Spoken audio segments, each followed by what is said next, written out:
Awit sa Panginoon tayo ay magpuri, pagkat ating nakita ang dakilang pag-ibig ng Diyos.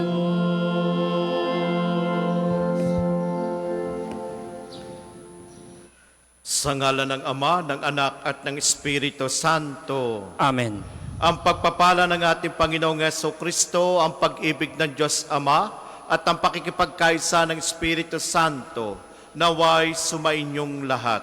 At sumainyo rin. Mga kapatid, aminin natin ang ating mga kasalanan upang tayo maging marapat gumanap sa banal na pagdiriwang.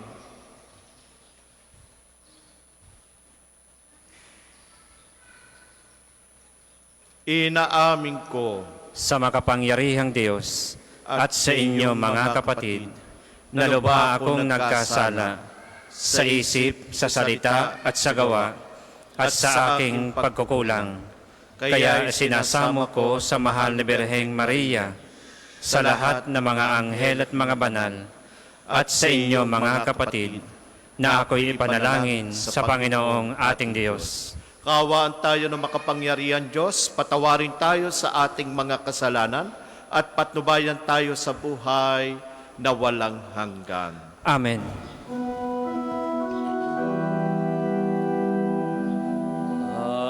Panginoon, kaawaan mo kami, kaawaan mo kami.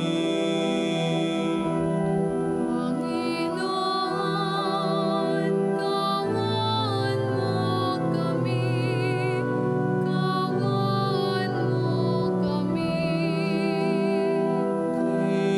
Kristo, kaawaan mo kami, kaawaan mo kami. Kristo, kaawaan mo kami, kaawaan mo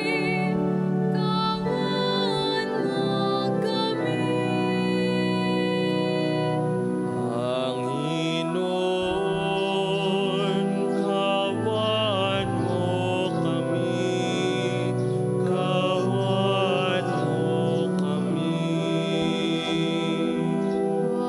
Panginoon, kaawaan mo kami, kaawaan mo kami.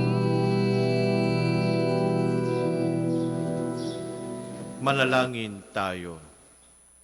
Ama naming makapangyarihan, ginawa mong manaig sa mga pahirap ang martir ni San Apolinario. Ipagkaloob mong kami nagdiriwang ngayon sa kanyang tagumpay, ay makapanatiling di natitinag ng mga kumakalaban. Pakundangan sa iyong pagkupkop sa amin araw-araw, sa pamagitan ng Jesucristo kasama ng Espiritu Santo, magpa sa walang hanggan. Amen.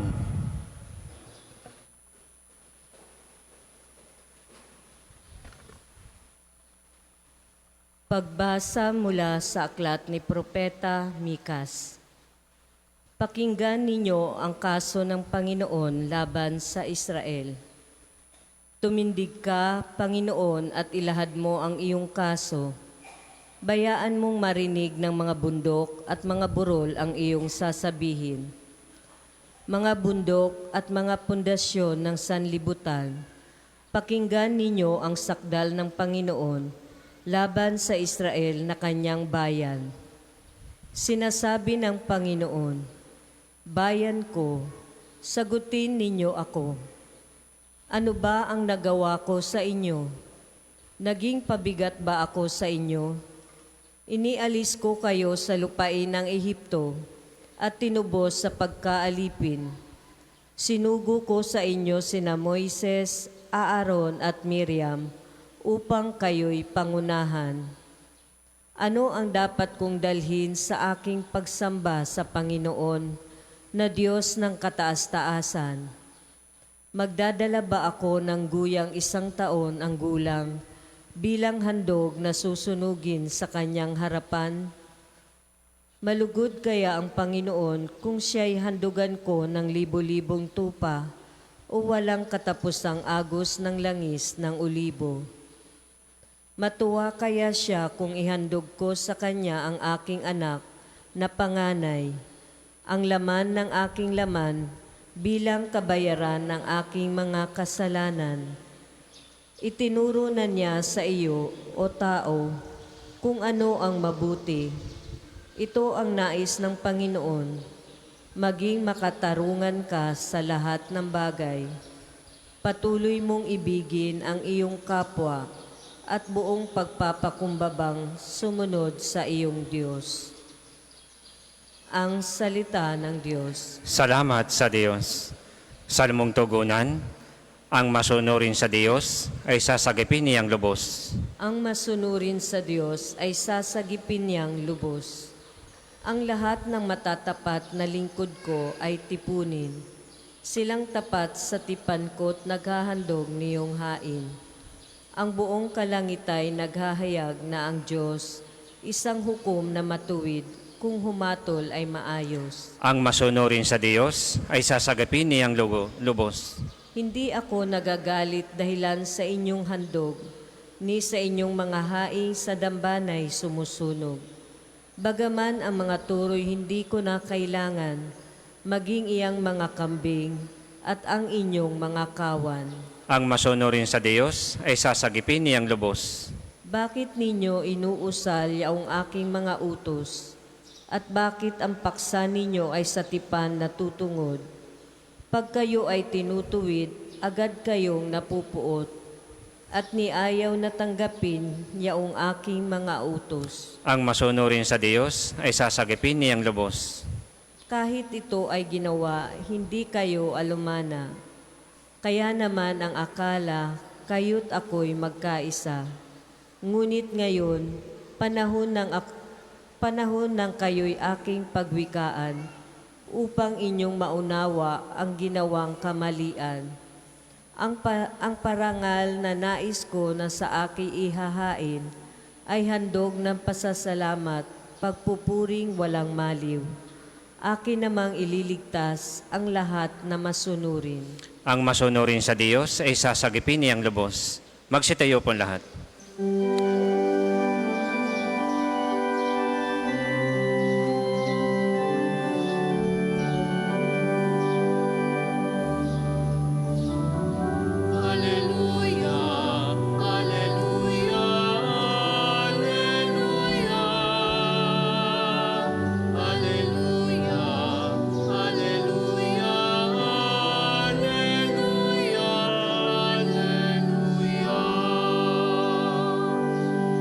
Tingin ninyong lahat ngayon ang tinig ng Panginoon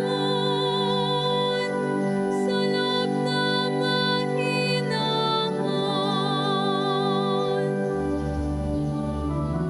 Hallelujah!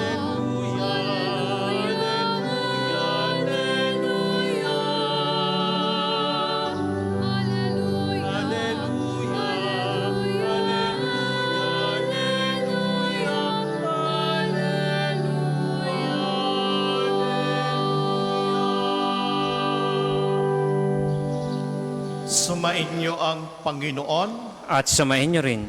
ang pagpapahayag na mabuting balita ng Panginoon ayon kay San Mateo.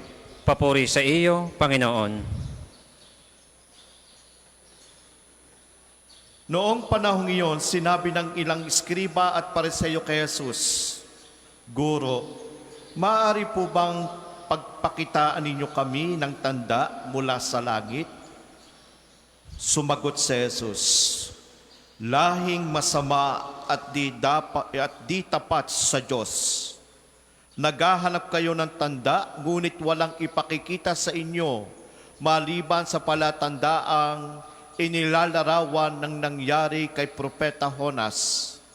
Kung paanong si Jonas ay 3 araw at 3 gabing nasa tiyan ng dambuhalang isda, gayon din ang anak ng tao ay 3 araw at 3 gabing sa ilalim ng lupa. Sa araw ng paghuhukom, titindig ang mga taga Nineveh laban sa lahing ito at ito'y hahatulan ng kaparusahan. Sapagkat nagsisisi sila dahil sa pangaral ni Honas. Ngunit higit na di hamak kay Honas ang naririto. Sa araw na iyon, titindig ang reyna ng timog laban sa lahing ito at ito'y hahatulan ng kaparusahan. Sapagkat nanggaling siya sa dulo ng daigdig upang pakinggan ang karunungan ni Solomon. Ngunit higit na di hamak kay Solomon ang naririto. Mga kapatid, ang mabuting balita ng Panginoon. Pinupuri ka namin, Panginoong Jesucristo. Magandang umaga po sa inyong lahat, sa mga parishioners, sa mga pilgrims at mga visitors po. Maligayang pagdating po sa pambansang dambana ng Santo Padre Pio. Welcome po sa inyong lahat. Sa isang klase ng buhay na madalas po nating nararanasan, lalo na kung ang ating pupuntahan o destination ay napakalayo. This is a normal reaction ng taong humihingi ng location, humihingi ng address sa kanyang patutunguhan, lalo na kung ang paglalakbay ay napakalayo. So bilang isang tao, mahalaga po yun. Kasi ang konteksto natin ay makarating tayo ng maayos sa ating patutunguhan. Kaya yung konteksto ng ating patutunguhan ay isa sa pamamaraan para bawat direksyon ng ating dadaanan habang naglalakbay ay nawawala yung takot at pangamba. Kasi nga, merong exact location, merong exact na address. Mahirap maglakbay kung walang exact address at saka eksaktong location na pupuntahan mo. Kaya mahalaga po yung address, mahalaga po yung location na pupuntahan. Pero madalas ang tao, kaya tumatagal ang paglalakbay dahil mahilig sa shortcut. Pag ang isang tao ay mahilig sa shortcut, may sinasabi na sa iyo doon ang daan, pero hindi doon dumadaan. Bakit? Anong purpose ng pagtatanong kung hindi mo susundin ang binigay niyang direksyon? Ang sinusunod mo ay ang iyong direksyon. So bakit? Nagkakaroon ng hassle. So ibig sabihin, niloloko mo ang sarili mo. Yan ang tao. Sarili ang niloloko. Yun ang konteksto po ng paglalakbay. Pero sa ating ebanghelyo, narinig po natin ang mga eskriba at pariseyo ay humihingi ng sign sa ating Panginoong Hesus. At ang sign na hinihingi, maaari po bang papakitaan ninyo kami ng tanda mula sa langit? Yun ang mga eskriba.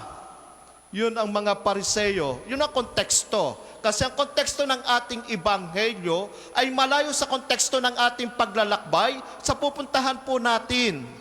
Kasi ang konteksto ng ating ebanghelyo, this is the context of theological, sabi natin, theological perspectives and history. At dahil dito, naipakita, kaya nga mga eskriba at mga pariseyo, kaya nga po lagi sila nagtatanong, kasi nga po, sila po tagapag-ingat ng sulat o batas o libro ni Moises, the 5 books of Moses. Alam nila kung ano ang dapat nilang gawin. Kaya ang ating Panginoong Jesus ay lagi nilang sinusubukan. Kahit naman kayo pag ayaw nyo sa isang tao, susubukan ninyo. Para bang power tripping. Kaya kung tayo nakakaranas ng power tripping, how much more ang ating Panginoong Yesus? Pero, hindi siya natinag. Kasi kaya siya humingi ng mga Pariseo at Iskriba, kasi they are not going out of their comfort zone. Isipin mo, and kung titingnan po natin, we cannot blame the Pharisee at even the scribes. Bakit? Ay nagpakita lang si Jesus noong 30 years old na siya eh. So ibig sabihin ng mga Pariseo, ang mga Iskriba, yung kultura ng pag-iisip nila at paniniwala ay ayon sa turo ng libro, lalo na sa Book of Moses. Yun ang nakatanim sa kanilang isip at kanilang puso. Siyempre kahit naman po ikaw, ang tagal-tagal mo sa lugar, alam mo na pasikot-sikot, tapos merong isang tao na mauulpot dyan, na magsasabi ng ganito, ganyan. Eh paano mo tatanggapin yun? Hindi naman siya doon lumaki. Hindi man niya nakita ang realidad ng buhay. That is why meron pong bounds. Meron talaga sinasabi natin, di naman competition, kundi paano sinasabi natin may tension. Kaya itong mga Iskriba at Pariseo, di nila matanggap. Again and again, matagal silang narirahan sa mga Hudyo. Sa Holy Land, matagal sila doon. Nagpakadalubhasa sila. Kaya mga Iskriba at Pariseo. At ang ating Panginoong Yesus, matagal din, pero iba yung aspeto. Dahil hindi naman talaga siya bulgar. Ay unlike ang mga Pariseo at Iskriba, bulgar sila magpahayag. Mula nung natutunan nila ang batas ni Moises. Pero ang ating Panginoong Yesus, bago pa siya lumantad, nasa edad na. Kaya nahihirapan din sila. Kasi ito po yung konteksto. Ay ano sabi ng ating Panginoong Yesus? Lahing masama at di tapat sa Diyos. So come to think of it. Lahing masama, di tapat sa Diyos. Bakit nasabi ng ating Panginoong Yesus? Kasi narinig po natin sa unang pagbasa, pinadala ang mga propeta, pinadala ang mga sugo ng ating Panginoong Diyos. At nung pinadala, dapat maramdaman ng Panginoon, dapat do justice sa nagpadala sa akin. Pero hindi nila mapaniwalaan. Kaya nga sinasabi, diba, pinakikilala ng ating Panginoon na talaga siya anak ng Diyos na totoong buhay, na hindi matanggap-tanggap ng mga Pariseo at mga Iskriba. That's why may tension. Kasi para sa kanila, ang Diyos na iniintay nila ay katulad ni Haring David, just like a warrior na nakasakay sa kabayo. That's their thinking, that's their culture. Kaya kung titingnan po natin, bakit nasabi din ng ating Panginoong Yesus yun? Kasi siya mismo ang direksyon, siya mismo ang sign na sinasabi ng mga Iskriba na magpapatanda ng nasa langit. Katulad po sa buhay po natin, kanina po katulad sinabi ko, magtatanong ka pero ang susundin mo yung iyo pa rin. So, ibig sabihin, you are not going out to your comfort zone.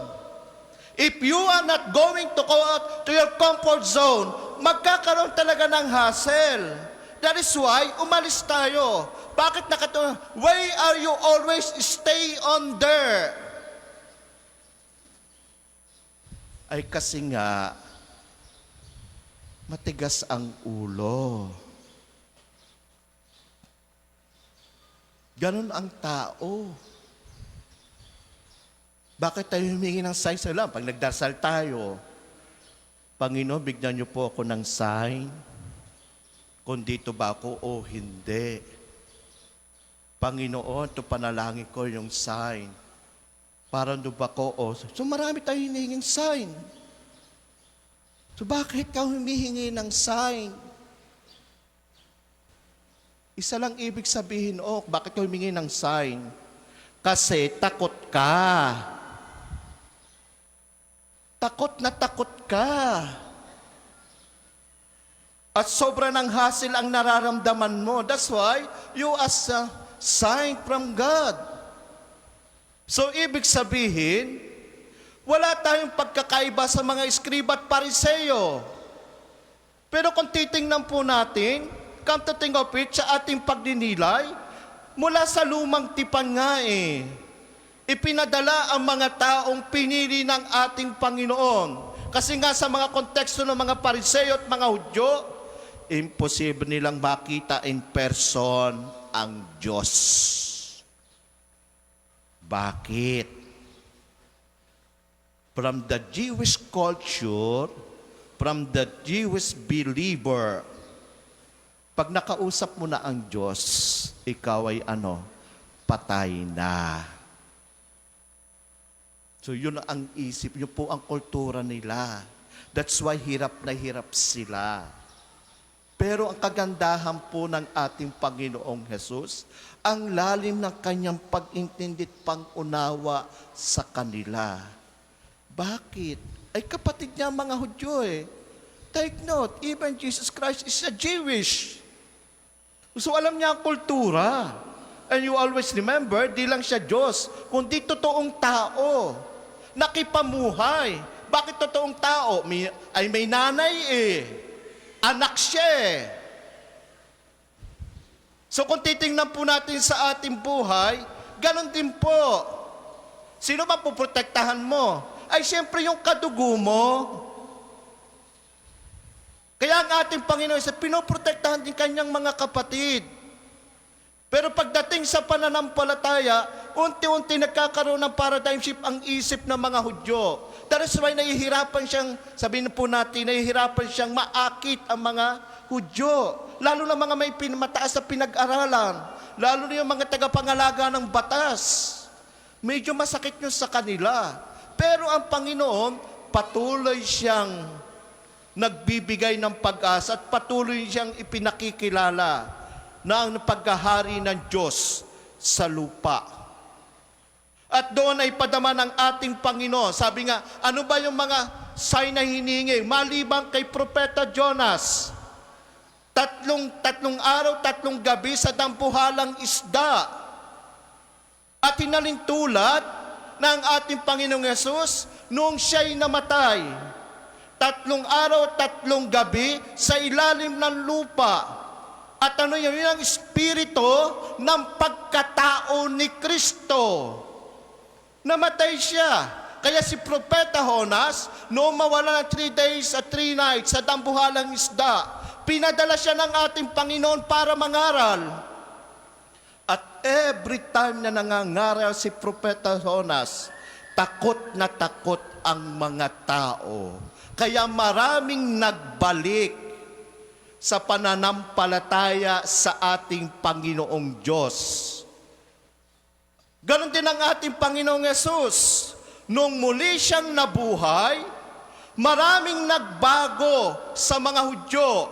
Maraming sinasabi nating bumalik sa Kanya. Kaya yung pagkabuhay ng ating Panginoong Jesucristo at pagkaalis sa dambuhala, isda ni Propeta Jonas, ipinagpatuloy ang pagbabahagi o pagpapahayag ng kaligtasan. At yung kaligtasan na yon, at magsisi sa kasalanan at magbago. At sa ating Panginoong Yesus, ipinadama sa bawat isa sa atin, more than 2,000 years ago, ang kanyang pagmamahal sa bawat isa sa atin. Kaya nga sinasabi ng ating Panginoon, lalo na po sa ating Ebanghelyo, na tayo po mismo ang may problema. Klarong-klaro pong sinasabi sa ating Ebanghelyo. Well, minsan sinasabi nga po natin ito yung signs para ipagpatuloy natin or what. Kaya nga sinabing mas kasasama naman ng mga lahing ito. So ibig sabihin, hindi nila naiintindihan ang kanilang batas na pinoprotektahan. Ay tayo, naiintindihan ba natin kung sinong tao pinoprotektahan po natin? Baka pinoprotektahan mo na yung magnanakaw. Baka pinoprotektahan mo na yung mga trolls. Mga protektahan mo ng mga gumagawa ng fake news and disinformation. Kaya mag-ingat po tayo. Kaya nga ang ating Panginoong Yesus, na sinasabi nga niya, hahatulan ng kaparusahan. Pero ang tanong, kailan? Mararamdaman mo yun sa iyong buhay. Kung ikay nakagawa ng hindi maganda sa iyong kapwa, mga panloloko at mga ginawa mo sa iyong kapwa, well, hindi mo nararanasan, pero mararanasan ng isa sa member o pamilya mo. Yun po ang sinasabi sa atin ng Panginoon. Hindi ka mamparusahan sa ginagawa mong kalokohan, pero may pamilya ka, may kapatid ka, may anak ka. Kaya be careful po.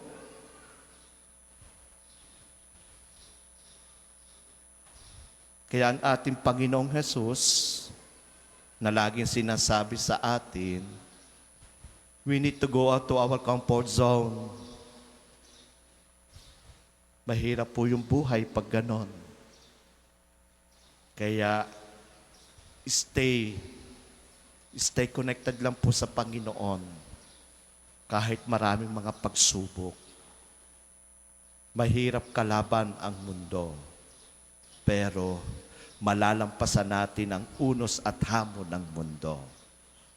Dahil sinabi ng Panginoon mula sa iba't ibang lugar na higit pa kay Solomon ang dumating. At sino yon? Ang ating Panginoong Hesukristo na higit pa sa lahat ng propeta, kundi ipinapalaala sa atin, tayo mismo bigyan natin ang direksyon ng ating sarili. Bigyan natin ng tamang daan ng ating sarili. Huwag na nating intayin na ibang tao pa ang magsabi sa atin. Even yourself, pwede mo bigyan ng direksyon. Kaya yung sign na hinihingi ng mga pariseo at eskriba, hindi sinasabi ng Panginoon na ayaw niyang ibigay. Ibinigay nga eh. At ano yung sign? Yung sign na karanasan ni Propeta Jonas. Kaya pag nakalampas ka sa iyong paglalakbay, yun ang tagumpay. That is why, habang tayo naglalakbay sa ating buhay, sa ating mga pangarap, may mga masalimuot. At yung mga masalimuot na yon, yun si Jonas sa 3 araw, 3 gabi, nasa dambuhalang isda. At ganon din ang ating Panginoon Yesus, nasa ilalim ng lupa ng 3 days and 3 nights. Yun ang mga masasalimuot nating buhay. At pagdalampasan natin yon, yun ang tinatawag nating resurrection. Ibig sabihin, nalampasan mo lahat ang mga pagsubok. At ngayon, hawak mo na ang trono ng tagumpay.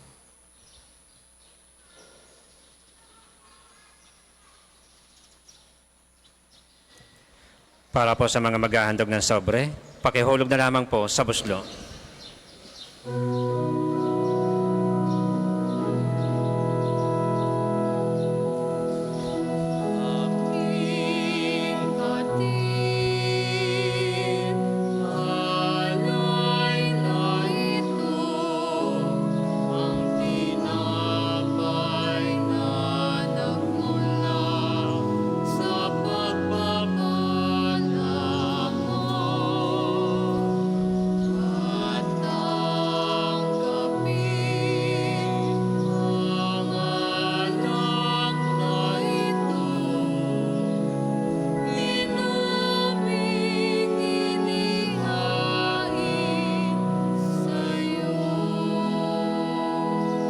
Magsitayo po lahat.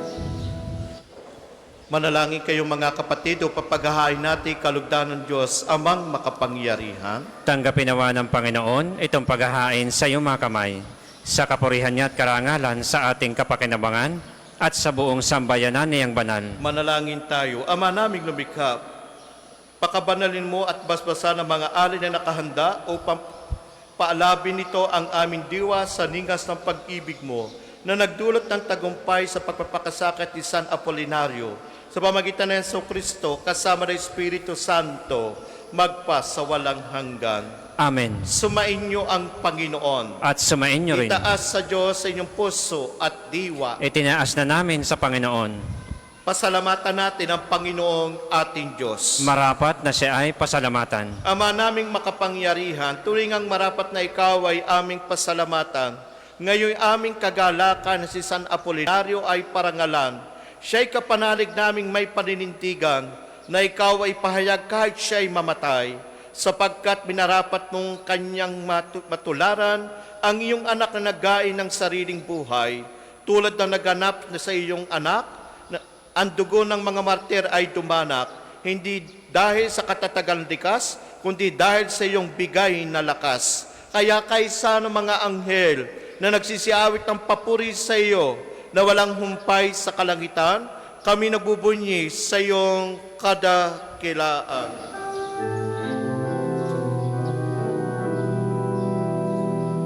Santo, Santo, Santo,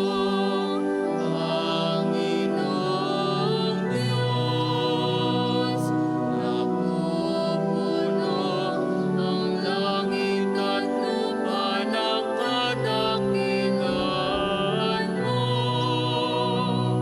Hosana, Hosana, Hosana sa kaitaasan. Hosana, Hosana, Hosana sa kaitaasan. Pinagpalang na paririto sa ngalan ng Panginoon. Hosana, Hosana, Hosana sa kaitaasan. Hosana, Hosana, Hosana sa kaitaasan.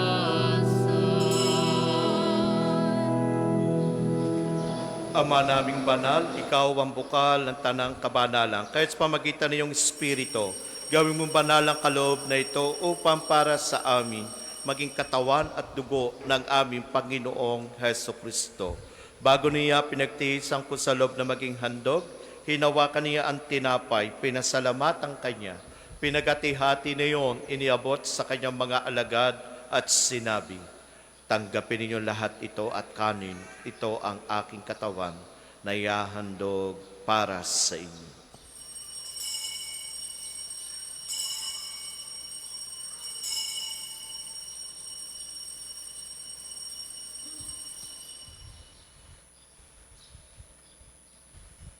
Gayon din naman, noong matapos ang hapunan, hinawakan niya ang kalis, muli kanyang pinasalamatan. Iniabot niya ang kalis sa kanyang mga alagad at sinabi, tanggapin ninyo lahat ito at inumin. Ito ang kalis ng aking dugo, ng bago at walang hanggang tipan. Ang aking dugo na ibubuhos para sa inyo at para sa lahat sa ikapagpapatawad ng mga kasalanan. Gawin ninyo ito sa pag-alaala sa akin.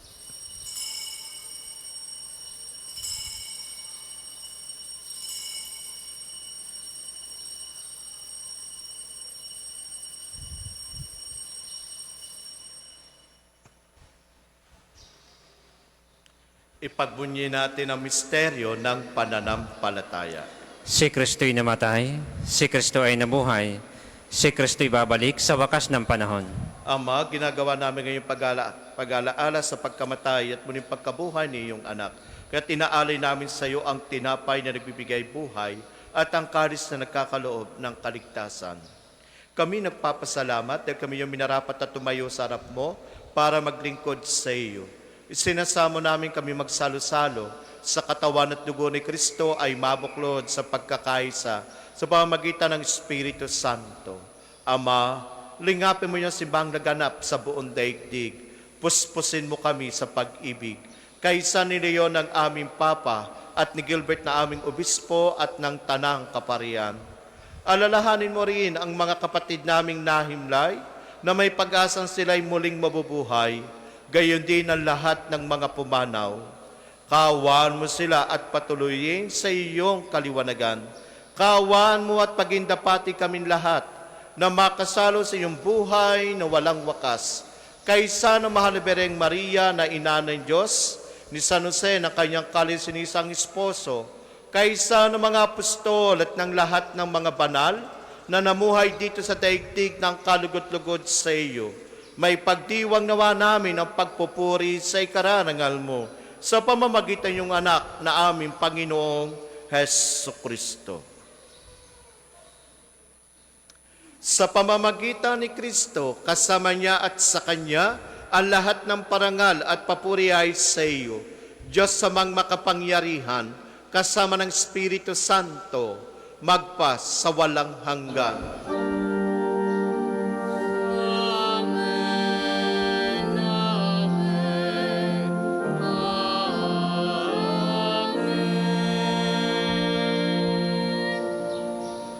Mga kapatid, bilang sambayan ng Kristiyanong binuo ng ating Panginoong Heso Kristo sa kanyang ngalan, awitin natin ang lakas loob ang panalangin itinuro sa atin.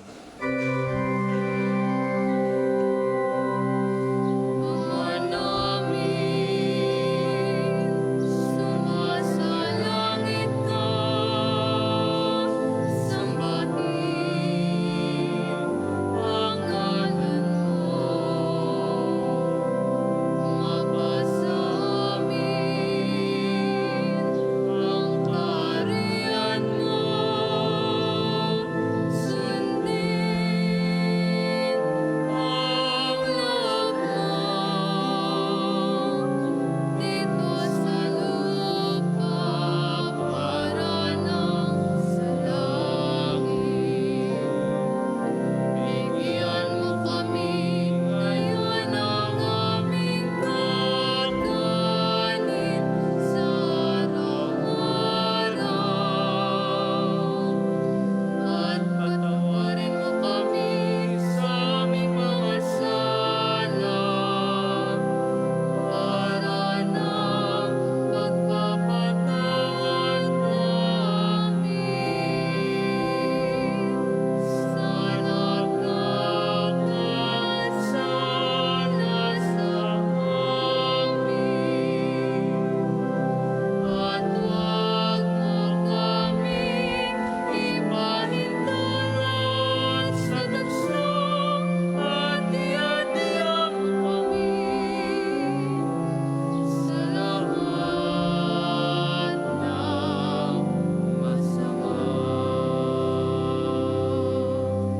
Hinihiling namin kami adya sa lahat ng masama, pagkalooban ng kapayapaan araw-araw, iligtas sa kasalanan at tilayo sa lahat ng kapahamakan, samantalang aming pinananabikan ang dakilang araw na nagpapahayag ng tagapagligtas naming si Heso Kristo.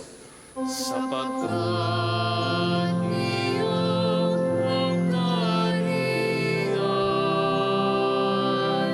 at ang kapangyarihan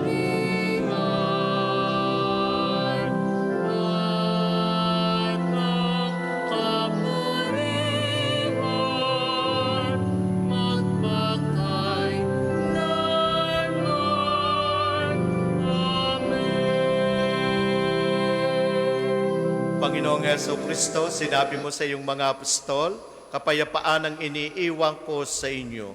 Ang aking kapayapaan ang ibinibigay ko sa inyo. Tunghayan mo ang aming pananampalataya at huwag ang aming pagkakasala. Pagkalooban mo kami na kapayapaan at pagkakaisa ayon sa iyong kalooban, kasama ng Espiritu Santo, magpa sa walang hanggan. Amen. Ang kapayapaan ng Panginoon ay laging sumainyo. At sumainyo rin. Mga kapatid, may ngiti po sa ating mga labi, magbigayan po kayo ng kapayapaan sa isa't isa. Kapayapaan po sa bawat isa. Kordero ng Diyos na nag-aalis ng mga kasalanan ng sanlibutan, maawa ka sa amin. Kordero ng Diyos na nag-aalis ng mga kasalanan ng sanlibutan, maawa ka sa amin. Kordero ng Diyos na nag-aalis ng mga kasalanan ng sanlibutan, ipagkaloob mo sa amin ang kapayapaan. Kung hindi po kayang lumuhod, ay manatili pong nakatayo ng may paggalang.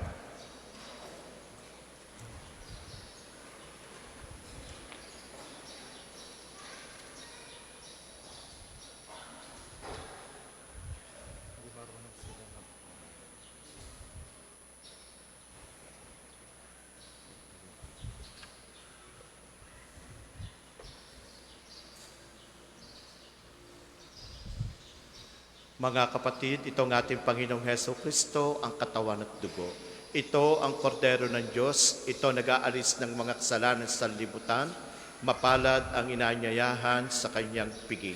Panginoon, hindi ako karapat-dapat na magpatuloy sa iyo, ngunit sa isang salita mo lamang ay gagaling na ako.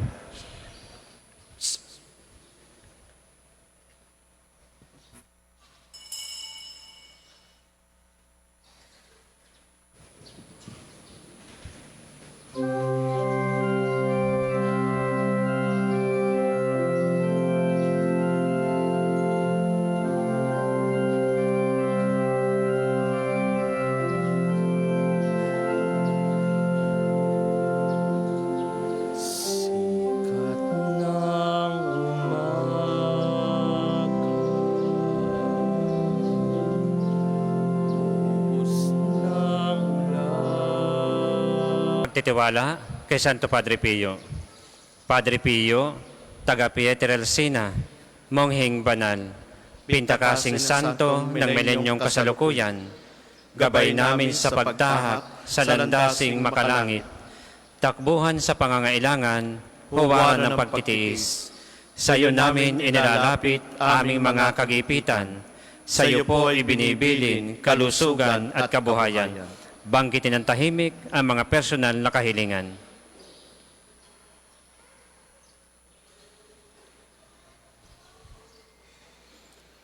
Di man karapat-dapat, kami po ay pagbigyan, bendisyonan at basbasan, maging ganap sa buhay. Lumayo nawa kami, umiwas sa kasalanan, lumapit lagi sa Diyos, maging matatag at matibay. Sa mabuting balita ng pagliligtas, turuan mo kami nawa, sa tuwin ay makinig, magnilay at sumampalataya. Amin pong pakiusap itong mga kahilingan. Puso ay nagsisisi, nagtitikang taimtiman. Di na muling magkasala, sunod lagi sa Diyos Amang, kaysa ng Espiritu at ni Jesus na tagapamagitan. Amen. Magsiupo muna pong lahat para sa mga patalastas.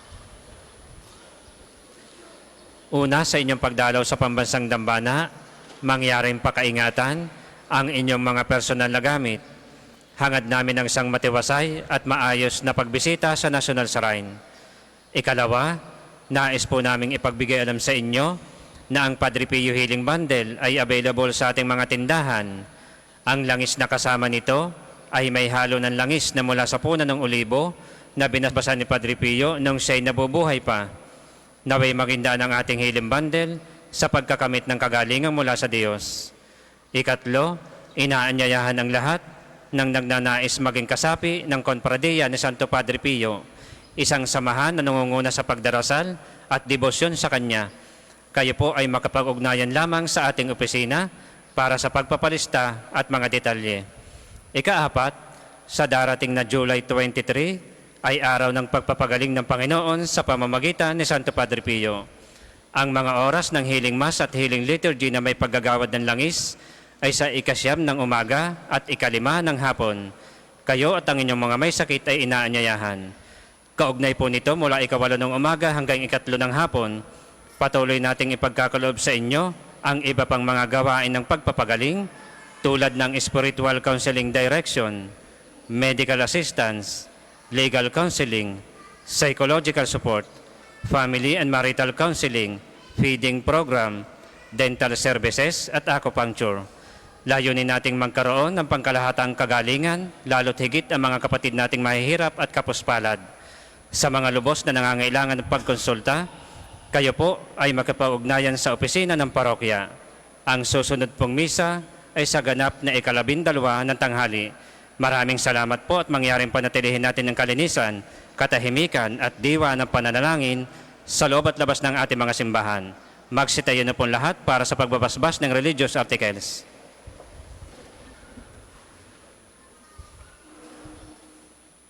Mga kapatid, manalangin tayo sa Diyos amang makapangyarihan upang tayo maging kawangis ni Kristo sa taimtim ng pagdalangin sa tulong ng mga larawan at dasalan. Manalangin tayo. O Diyos, Ikaw ang buka na lahat ng pagpapala at biyaya. Ibuhos mo yung bendisyon sa mga gamit na ito sa pananalangin, mga rosaryo, imahin at dasalan, na nagpapaalala yung kabutihan, kabanal at pagmamahal sa amin, upang ang lahat na dumulog at magdasal gamit ang mga ito ay magtamo na yung awa at biyaya.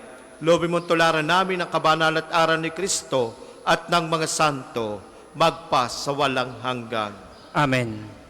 Ama namin, sumasalangit ka, sambahin ang ngalan mo. Mapasa amin ang kaharian mo, sundin ang loob mo dito sa lupa para ng sa langit. Bigyan mo kami ngayon ng aming kakanin sa araw-araw at patawarin mo kami sa aming mga sala para ng pagpapatawad namin sa nagkakasala sa amin. At huwag mo kaming ipahintulot sa tukso at iadya mo kami sa lahat ng masama. Amen. Aba, Ginoong Maria, napupuno ka ng grasya, ang Panginoong Diyos ay sumasa iyo. Bukod kang pinagpala sa babaeng lahat at pinagpala naman ng iyong anak na si Jesus. Santa Maria, Ina ng Diyos, ipanalangin mo kami makasalanan, ngayon at kung kami mamatay. Amen. Luwalhati sa Ama, sa Anak at sa Espiritu Santo, kapara nung una, ngayon at magpasawalang hanggan. Amen. Luwalhati sa Ama, sa Anak at sa Espiritu Santo, kapara nung una, ngayon at magpasawalang hanggan. Amen. Luwalhati sa Ama, sa Anak at sa Espiritu Santo, kapara nung una, ngayon at magpasawalang hanggan. Amen. Magsiupo muna po lahat. Paalala po sa ating lahat na maging mapagmatyag at mag-ingat laban sa mga magnanakaw at mga tao na nananamantala sa kapwa, lalo na sa mga PWD, senior citizens at mga walang kakayang ipagtanggol ang kanilang sarili. Hinikayat po natin ang bawat isa na magmalasakit at magbantayan. Kung may mapansin pong kahina-hinalang kilos o pangyayari, agad po itong ipagbigay alam sa kinaukulan upang maiwasan ang anumang kapahamakan. Maraming salamat po at naway manatili tayong ligtas at pinagpapala ng Diyos sa pamamagitan ni Santo Padre Pio. Magsitayo po lahat. Sumainyo ang Panginoon At sumainyo at rin. pagpalain kayong lahat na makapangyarihan Diyos kasama ng inyong pamilya, ang Ama at ang Anak at Espiritu Santo. Amen. Taglayin sa inyong pag-alis ang kapayapaan ni Kristo. Salamat sa Diyos.